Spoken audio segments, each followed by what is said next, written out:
உன்னை கவலைப்படுத்தும் அளவுக்கு ஒருவனுக்கு துணிச்சல் இருந்தால் அதையும் தாண்டி மகிழ்ச்சியாக இருக்கும் அளவிற்கு உன்னிடம் தைரியம் இருக்க வேண்டும்.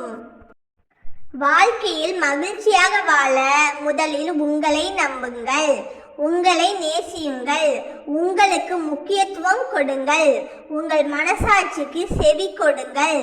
அன்பும் பாசமும் உறவும் அளவோடு இருக்கட்டும். வாழ்க்கையில் நிம்மதி வேண்டுமென்றால் கொஞ்சம் ஞாபக மறதி வேண்டும். இல்லை என்றால் சிலரது நினைவுகள் நம்மை கொன்றுவிடும். என் மனதில் இருக்கும் காயங்கள் யாருக்கும் தெரியாது. நான் வழியில் துடித்த நாட்கள் யாருக்கும் தெரியாது. நான் கண்ணீருடன் கடந்த இரவுகள் யாருக்கும் தெரியாது. நான் எதிர்கொண்ட அவமானங்கள் யாருக்கும் தெரியாது. நான் தூக்கி எறியப்பட்ட தருணங்கள் யாருக்கும் தெரியாது.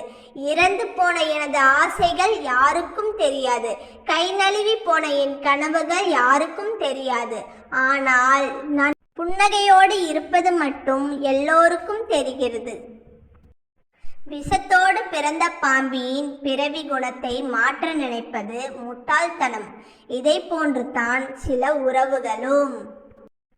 வாழ்க்கையில் நமக்கான இடத்தை சரியாக தேடிக்கொண்ட நாம் சில உறவுகளின் இதயத்தில் நமக்கான இடம் எது என்பதை நம்மால் தீர்மானிக்க முடியாது. 1000 எறும்புக்குள்ள விஷம் ஒரு பூரானின் உள்ளது. 1000 பூரானில் உள்ள விஷம் ஒரு தேளிடம் உள்ளது.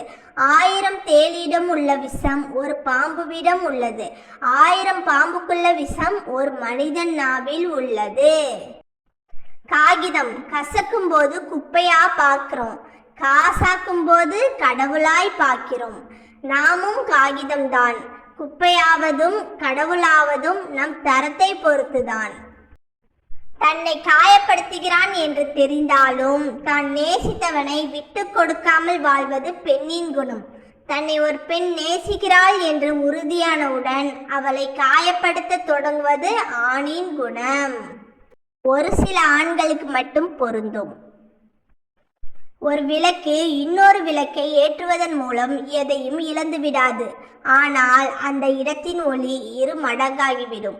நம்மால் முடிந்தவரை அடுத்தவர்களுக்கு உதவுவோம். அதனால் நாம் இழக்கப் போவது ஏதும் இல்லை. கடைசி காலத்திற்கு தேவைப்படும் என்று ஓடி ஓடி உழைக்கிறோம். எது கடைசி காலம் என்று தெரியாமலே. ஓகேங்க, இந்த வீடியோ பிடிச்சிருந்தா லைக் பண்ணுங்க, சப்ஸ்கிரைப் பண்ணிக்கோங்க.